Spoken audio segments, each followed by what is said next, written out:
7 WT. Dan, are you there? Joan, should we just wait until Sam turns on my mic? Sure. I can't fix all the Jackson's mistakes at once. Oh, yikes. All right. 506 Nashville's Morning News on Super Talk 99.7 WTN. Good morning. Hey, Joan's back, everybody. Hi there. So how are you feeling?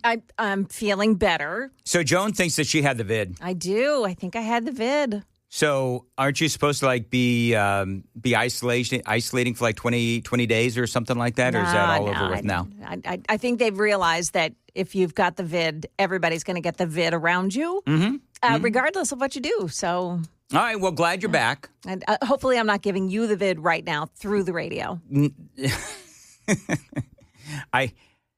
There isn't a Chinese virus yet that can do that, but give it time. Yeah. You never quite know. Cook it up. There's always bats to be had. So, Joan, we're going to do something that I have not done in years. Oh, no. Today. What? Years. Okay.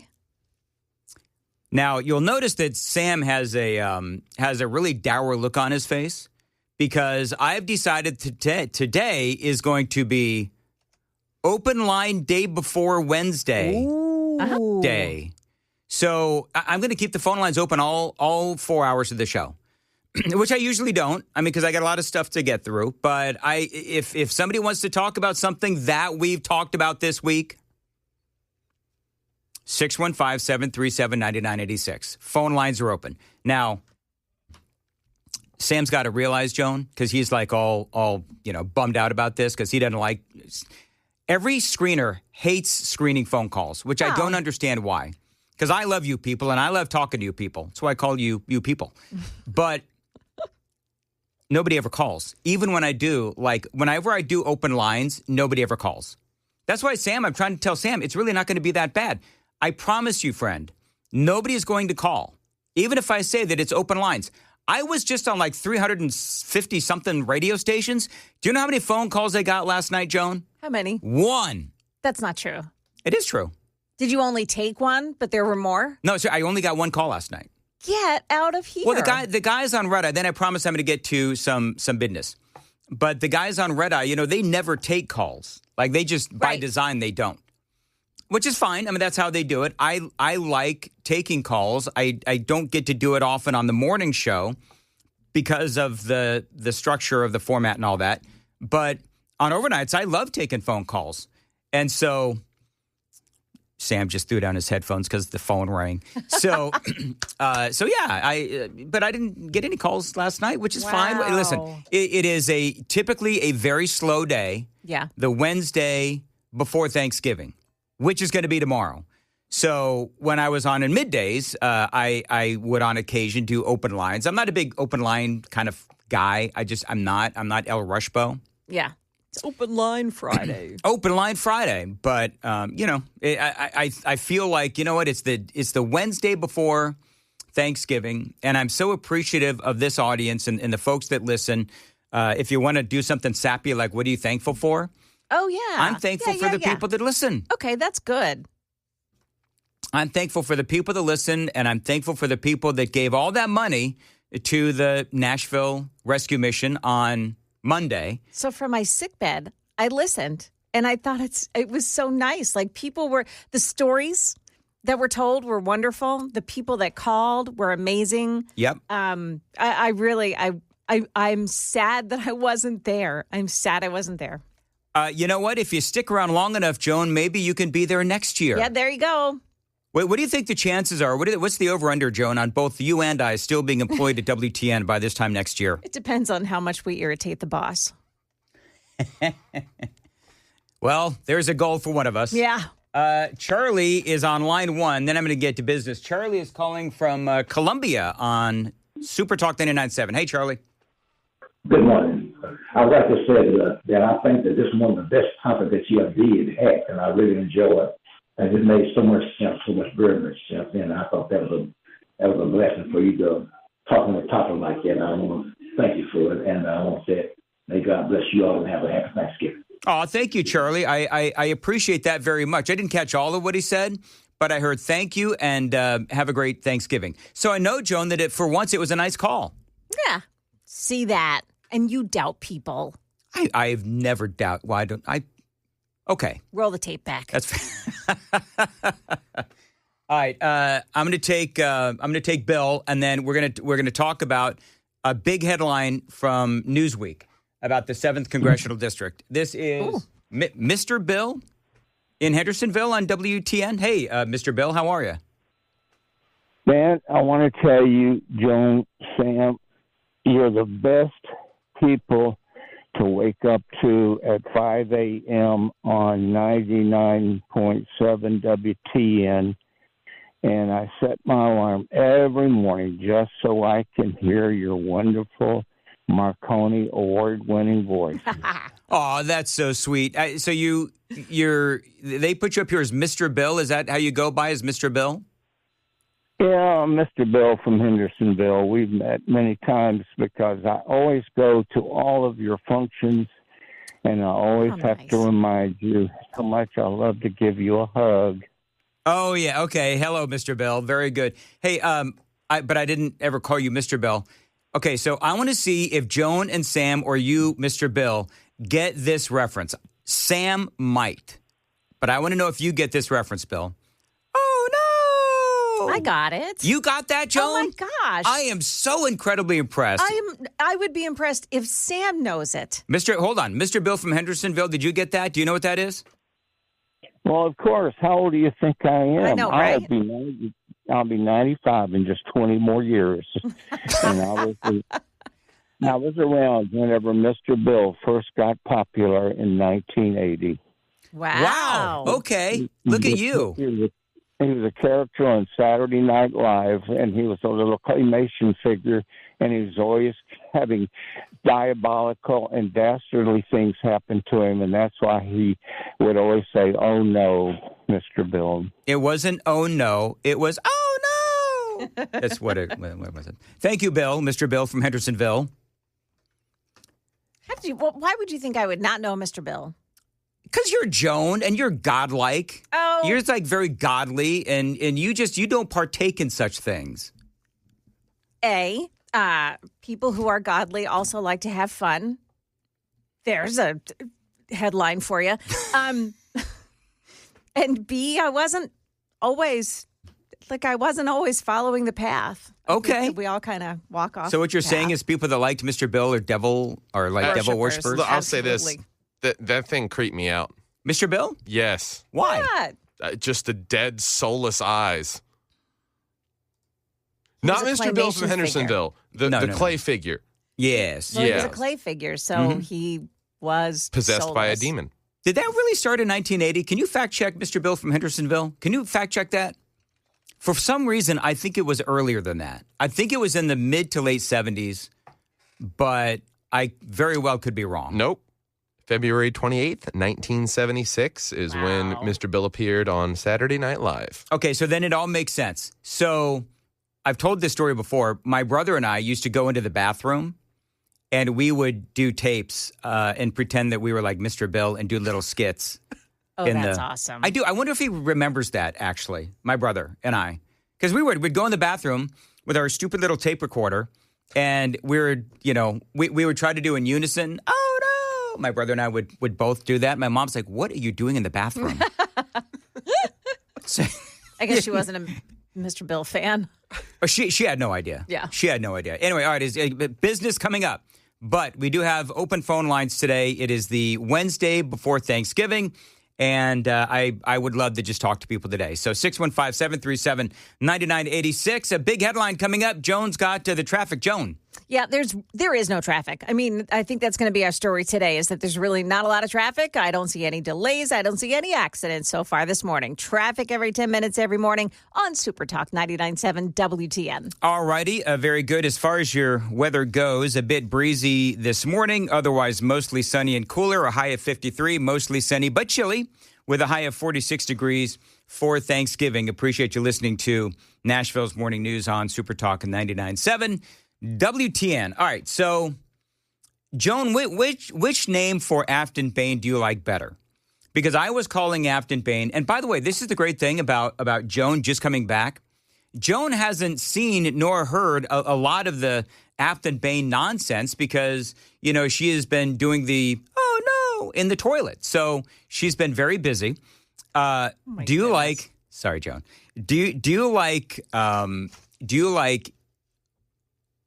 Aftyn Insane, which I think is what Matt Murphy said?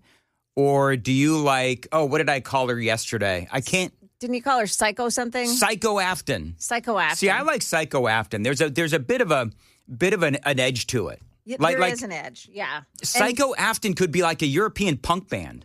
Doesn't it also follow because she was a psychology major in college? Like, she's psycho. Oh, she's just. Do you remember Sam Kinison? Oh, yeah. When he would say psycho? Yeah.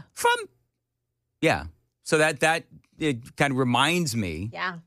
This is the headline. Aftyn Behn revelations deal blow to Democrat hopes of winning Tennessee. Revelations, and this is from Newsweek. Revelations about Democratic candidate Aftyn Behn might make it more difficult for her party to win a special election in Tennessee. Betting odds indicate. See, that's why. Do you remember when the whole thing was with Kamala Harris? She came into town and she wouldn't meet with Aftyn Behn on stage. And I said at the time, is there something about to drop? Remember that, Joan? Yeah, I do. And there wasn't something about to drop. It was a mountain of stuff that dropped on the head of the Democrats and Aftyn Behn. Now, we'll have to see ultimately what happens. But I'm talking to my contacts in the state legislature and government and all that. And I from what I understand, Matt Van Epps is still up like 8 to 10 points. We'll have to see ultimately what all of these now exposed hijinks and shenanigans, what they really do. If they really do hurt her chances. Do you know what I think it is? And I want to remind folks what because I played a lot of this stuff for you people yesterday, where she was being dragged out of the governor's office, right? Remember that whole thing? Yeah. She was all the weird comments about how women can't have kids in power. Remember that whole thing? Yes. And then I rattled off like 5 or 6 Tennessean women that had kids and also have had a lot of power and had a lot of success in the world of business. So there's a lot of things that she has done. The screaming at the state legislature from the balcony. Did you see that one too, Joan? Yes. So polite society is just sort of like, this is perfectly normal behavior with the left, right? This is perfectly normal behavior for the progressives. But polite society and normal people look at Aftyn Behn and her antics and her hijinks and her shenanigans and her dumb A behavior. And they're like, what the hell are you doing? Yeah. Like grown adults do not act like this. Oh, she's gone totally viral this week with all of her antics, her statements. But in not a good way. Yeah, and people are going, this woman's 36? Are they really? Yeah. It's like she's not even close to acting her age. Yeah. Behn, a state legislator, is standing against Republican blah, blah. According to Matt Van Epps, I'm trying to skip down. According to Polymarket, a platform where Behn's chances of winning the election has decreased from 28% on November 5th to 12% on November 25th. She gone 12, that's like 15 points. Wow. Something like that. I mean, her chances were literally cut in more than half.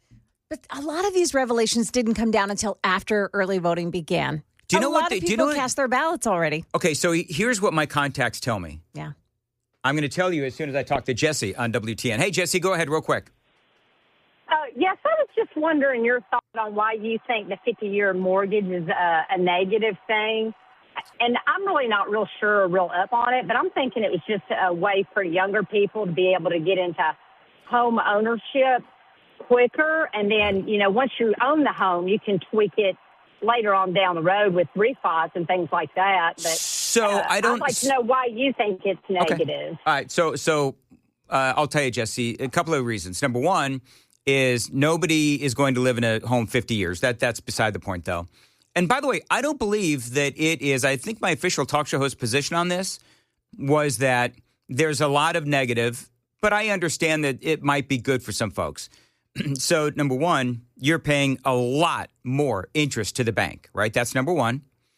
Number two is that you are really going to be beholden to the banks for a lot longer. And so just to me, it seems like that's not the solution to the problem. You are ultimately going to pay more money to pay off lesser of a balance on that loan. So that's a couple of things. But I will also say to you, Jesse, and I would not recommend this to anybody, talk to your financial people. But the other thing that I would say is that when you are trying to get into a home and you can't, then it could give somebody the opportunity, right? So I'm not a blanket no. Like you people do your own research. But if somebody can't get into a home and this is the only way that they can get into a home and they're able to stay in it for like 5, 7, 8, 9 years, then maybe they can sell it off and you can start accumulating that wealth. But the problem is that you're paying off a lot more money in interest, which means that you have less in equity. And so the less you have in equity, the less you're going to have to put down on your next house. Does that make sense, Joan? It makes perfect sense. I think you did that very well. I want to make sure Jesse got that. Jesse, did you understand that? I see that as well. I was thinking it would just be easier for them to get into. And then once you're in it, you can refi pretty quick as long as the interest points are there for it to make sense. Well, have you ever heard of the refi trap? Hey, Jesse, have you ever heard of the refi trap? Yeah, it's got to really make sense for I think you got to drop like 2 points to even do it, and it makes sense. Yeah, is that right? Yeah, the refi trap is if there's a loan that's over a certain amount of time, and I don't forget what it was, but you've got a lot of these refi companies that actually are not interested in refinancing a loan unless they're under, some reasonable expectation of either, what are the interest rates or how much time is left on the loan, those kinds of things. So I don't know, Joan. Didn't you? I think you and I talked about this. 50-year loan. It's an opportunity for somebody, perhaps. It's not the solution to the problem. That's the thing. It is not. It's not the solution to the problem. Interest rates need to come down. Interest rates need to come down. Interest rates need to come down. That's all. Well, yeah, a number of things. Yeah. Interest rates need to come down. We got to get the illegals out of here even more because they're taking up homes. They're taking up space. And we need more homes. And that's why you've got the Trump administration saying we got to build 5 million more homes. Supply and demand, right? Yeah. So that when they came out with the 50-year loans, the first thing I said was, well, that's okay, but that's not the solution. Like, please don't tell me that's your only solution. And it's not. I mean, they're trying to get people out of here. They're trying to get the illegals out of here and so forth. And so that's, but yeah, I would never recommend to my daughter a 50-year loan. I don't think I really don't think it's a solution at all. No, it's 5:24 in Nashville's Morning News. Sam, did you just take my picture? No, he took a picture of something else. Yeah. I was watching him. All right. Don't be watching me. I got your back. I'm always watching. My eyes are right just so on you know, just so you know, Sam, when Joan says, I've got your back, it means she's about to knife you. That's right. You got it. You finally got it. I finally understand Joan. Yes. All right. So bottom line is Aftyn Behn, her chances of winning the election decreasing now from 28% on November 5th to 12% on November 25th, which is yesterday. Newsweek reaching out to Behn's campaign by email to comment on this story. They say outside of normal business hours. By the way, you know who I came this close to getting an interview with? Oh, who? J.D. Vance. No. Yeah, he's coming to Tennessee, apparently. Yeah, he'll be at Fort Campbell today. Going to be at Fort Campbell with that troops. Is so awesome. But apparently with Aftyn Behn's rapidly diminishing chances of winning, apparently they didn't think it was necessary for J.D. Vance to, tarnish his solid reputation by appearing on the radio with me. Well, why would he sully his image? Well, because I'm, me. I'm no Matt Murphy, and because, Matt Murphy got Mike Johnson. So, I know. Yeah. I have him coming up. Matt got Mike Johnson. Yeah. A great interview, too. I've got some audio on that and a whole lot more straight ahead. 615-737-9986. So apparently, Joan and Sam, I absolutely butchered when I tried to say earlier, open line Wednesday before Thanksgiving. I tried to say that earlier, and apparently I just completely butchered it, Yeah, as you I must often have. do. I saw that, yeah. Do you know what I like about the super text line? What I love about the super text line is if I ever get an ego, which I never will because I think I suck. If I ever get an ego, all I've got to do is read the super text line for you folks to remind me how much I suck. They'll smack you right back down. They absolutely will. Hey, do you want to hear Kid Rock?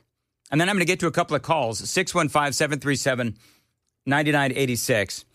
Kid Rock has something to say. Oh, gosh, you know what? I have not previewed this. Do you think Kid Rock would have cursed as he is endorsing Matt Van Epps? Probably. You think so? Are we in delay? All right, real quick.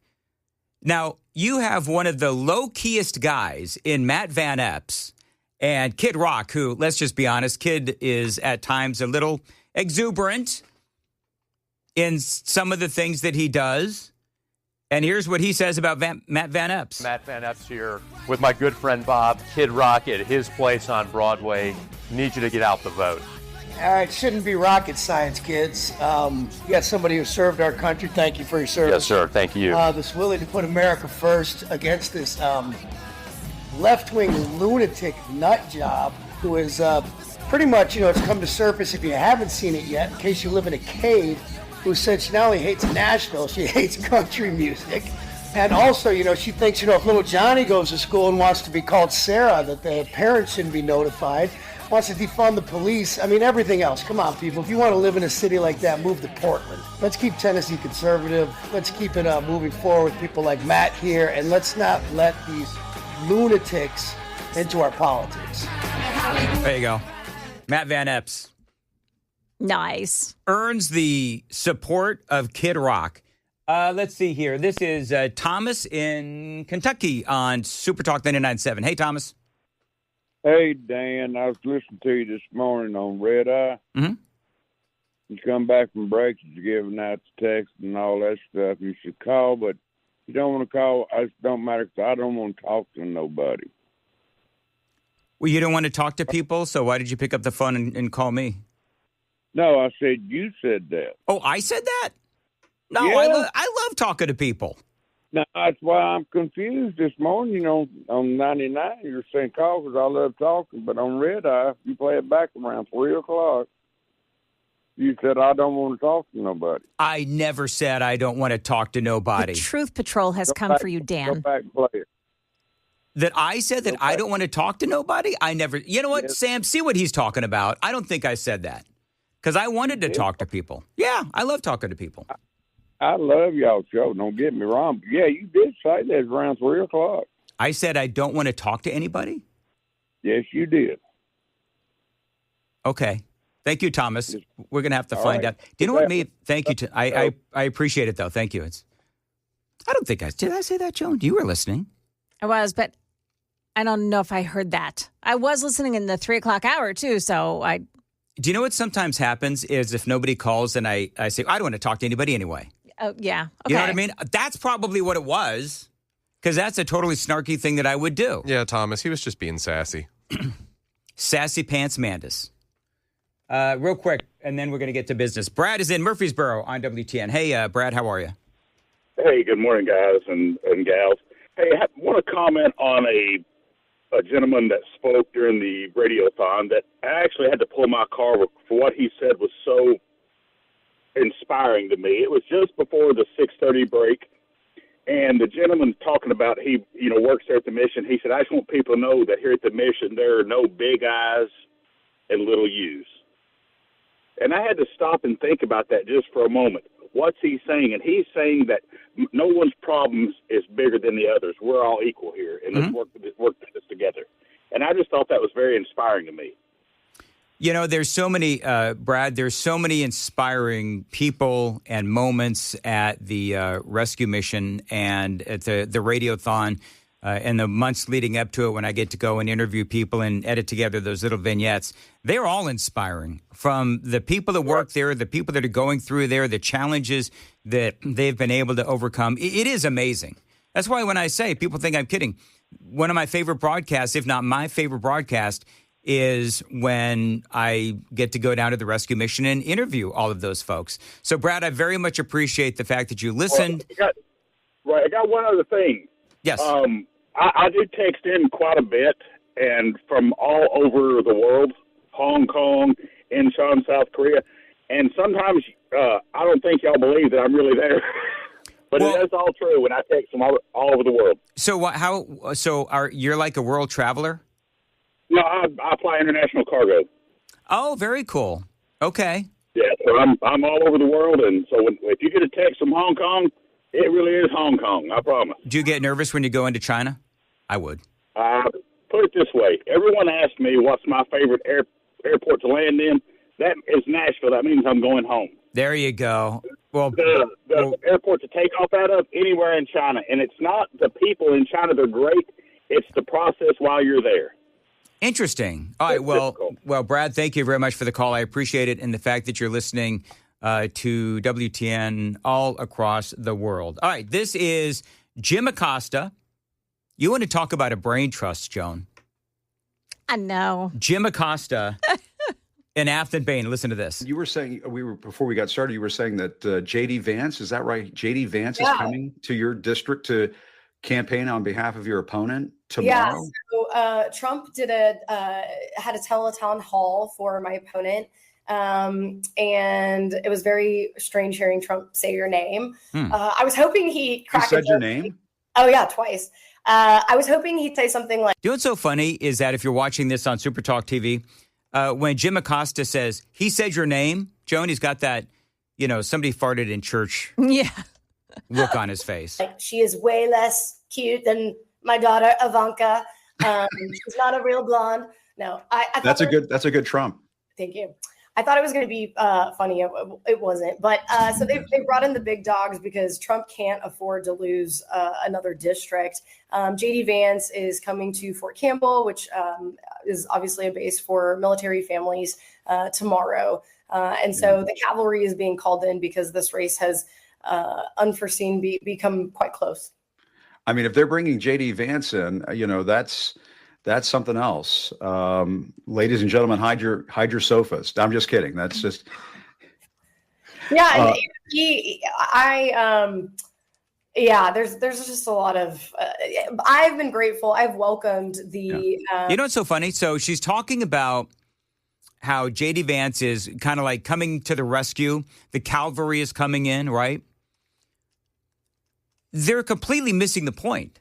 The point is that Kamala Harris, the other vice president that has been in town the last couple of weeks, came in and wouldn't even be seen on the same stage with Aftyn Behn.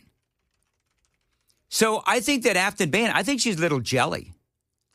I think that's what it is. I think she's a little jelly. It's so interesting that I was watching some Fox News yesterday, and even on Fox News, they think that Kamala Harris came to Nashville for Aftyn Behn. No, she came here for a book signing, and then... I don't get it. Like, why don't they have that information? And they don't even know she didn't appear with Aftyn Behn. The only person to appear with her was Justin Jones. Yeah, you notice old Justin Jones had his hair down, looking all pretty. Did you see that? But the point you make about the current vice president coming to visit the troops, which, I'm pretty sure they do every year on all holidays, pretty much, a representative from the White House is at some military base. And the parallel to Kamala coming and avoiding Aftyn Behn, it's time for my new favorite sounder. Aha! What is that? Aha! Is that me? Yeah. Where do you get this stuff? You know what? If you need some more production duties, I'm sure that the boss can make you dub some commercials or something. Aha! Whatever. Brian is on line 1 on WTN. Brian, thank you for partaking in Open Line Wednesday before Thanksgiving. Dan, I'm so appreciative of you and what a great radio station. But I do have some questions. One would be, I don't know how you were able to even find a wife or to get a date after talking to Jane about saying about the toilet and, oh no. But for the reference, you did say today that, one, you love taking phone calls, I swear I thought you were a Democrat, because then you spoke right outside the other side of your mouth and said, but I really don't like taking phone calls. And that was at the beginning of the 5 o'clock hour. Oh, got it. Okay. Brian, thank you. Here's what you're missing. All right. I'm going to make sure that you understand where I'm coming from. I love taking phone calls. Red Eye Radio and even on the morning show, I love taking phone calls. During the morning show, I'm really not allowed to take phone calls because it's supposed to be, very highly formatted, and everything's got to be sort of compacted and quick and so forth. And so they don't want me to take phone calls in the morning time unless it's really, really screened and what's the right word? Just, really formatted. Everything's got to be very quick. So that's what I mean. I would love to take phone calls every single show if I could. But because I'm on in the morning, they don't like me to do that. That's what I'm saying. I like doing it, but when you're on in morning drive, it's not something that you're really supposed to do. Does that make sense? It makes perfect sense. And to be quite honest, I'm just picking on you. I think y'all do an amazing job. I listen to y'all every morning. I get up at 4:30 and I listen to Red Eye to start my morning. I work for UPS and drive, and I listen to y'all every morning and religiously. And I appreciate that y'all tell the truth, and don't put Acosta back on. You about put me to sleep driving down the interstate. But have a great Thanksgiving. You too, Brian. Thank you very much. I appreciate it. Hey, Brian, it's Joan. It's Joan. He knew. He knows. He knew. I actually do think it was by accident that he called you Jane. Well, I think he's following your lead. As he should. Oh, my gosh. As all good conservatives should. I'm totally kidding. 1313. And then you end up cutting people off when you don't want to. Yeah, I've done that before, too. 4702. Have they listened to you? Yeah, I hope so. Been around for feels like forever. Anyway, it is 5:50 on Nashville's, and I mean that in a good way. I like being here in Tennessee. 5:50 Nashville's. Line 2. All right, real quick. Line 2 on WTN. Hello, Mark. Hey, Dan. How you doing today? 2 thumbs up in my world. Go ahead, sir. Hey, this is Mark from Baxter. I message you once in a while, just saying you're doing a great job. Thank you, Mark. I appreciate that. And you're doing a great job as a listener, too. And have a happy Thanksgiving. Yeah, you too. You have a good one. Give the family a big hug, okay? I will, if I can catch them. That's nice. My family doesn't like when I hug them. That's why my wife. Be a Mandis thing. That's why my wife wanted the dog. Go hug the dog. Aha! Moving right along. All right, it is 5:50 on Super Talk 99.7 WTN. I've got a lot going on as far as the stories that I have to cover for you today. We will continue to do Open Line Wednesday before Thanksgiving. I do have an interview with, I believe it's Stephen Bucci from the Heritage Foundation. The big news is apparently Ukraine and Russia, they're getting close to a peace deal, so that is exciting. By the way, I'm very cynical on this peace deal. I'm just going to tell you, I'm very cynical. We'll have to see what happens. We do have more on Aftyn. Behn, what is amazing to me is that, and I tried to explain, I was on Red Eye. I was trying to explain this because Gary and Eric, I'm not criticizing them, but they haven't really talked about it.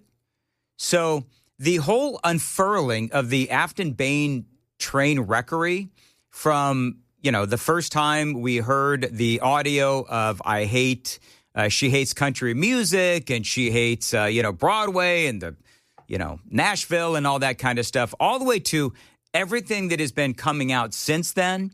I mean, this was clearly a planned and plotted attack. And I was talking to somebody last night who, last night at about 5, and I was talking to this person who is from the state legislature. He's from the Republican Party, if you will. They've had all of these sound bites at the ready. They knew that this, if things go a little kinky, a little haywire, then they have all of this audio at the ready. I'd be willing to bet, Joan, that there were Republicans that were hoping that Aftyn-Behn would win because all of this stuff is out there where adults don't act like this. Right. Do you think if she loses, do you think that she will rue the day that she decided to run for the 7th? That's number one. Sam says no. Number two, do you think that she'll start acting a little more normal? No. You don't? I think that this will catapult her into a level of crazy we haven't seen yet. What you said. She'll double down. Yeah. And what the mindset is going to be is they're going to take the loss as either maybe there was election interference or it's all the billionaire super PACs that were backing Matt Van Epps, and they will twist the truth, as they always do, to try and benefit them in some manner. She has those talking points down pat. I mean, doesn't she? Everything ends with the millionaires and the billionaires and, you know. She's taken no corporate PAC money because she can get no corporate PAC money. I was going to say, I don't know if there's been a lot of folks that have been donating to her campaign. I think there's a lot of Democrats that are donating. The Democrat Party has been donating to her campaign. I don't know about PACs and all that kind of stuff. I have no idea. But bottom line is, and I like this social media post real quick, and then we're going to move on. But I liked this social media post. For those of you keeping score, here's a running list of what Aftyn Behn believes. Nashville is the worst city in America. Women cannot be moms and successful at the same time. Got any comment on that, Joan? Men can have babies. Offering at-home abortions is something that she would love. And get rid of the police. I mean, you know, and those are just whatever policy issues we can find. Then you start talking about just all the bad behavior and, you know, from the being, I don't know. You know what maybe we ought to do? What is your favorite, and maybe we should save this until if she loses, which I think she will, but what is your favorite Aftyn Behn video? Like, what's your favorite Aftyn Behn train wreck, right? It could be the hey, it's your girl squad harassing ICE, right? There was that one.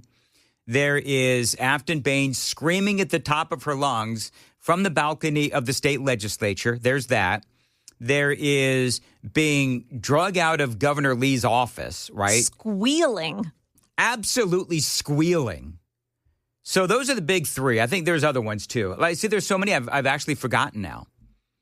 But if I had to choose, I would say that my fave would be getting dragged out of Governor Lee's office. That would be mine. What is yours, Sam? It's got to be the podcast where she slipped up and talked about how much she hates Nashville. The condemnation she has in her voice for bachelorettes alone, and then the fact that they come here to celebrate their engagement and everything. Right. It just shows how sour of a woman she really is at the end of the day.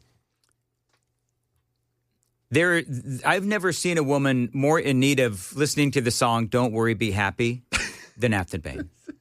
Because she's like, hey, it's like she hates everybody. Yeah, I mean, it's what, you know. Who hates bachelorettes?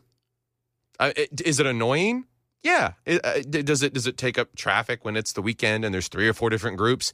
Absolutely. Yeah, but are they important to the Tennessee economy? Yes. And am I happy that people are getting married? 100%. She's not, because apparently it's never going to happen to her. All right, that's enough. It is fun.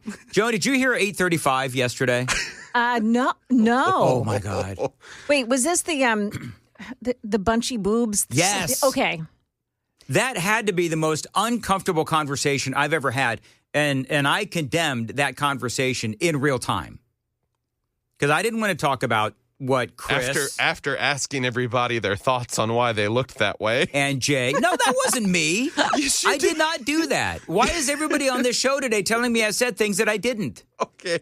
I didn't say that. I never.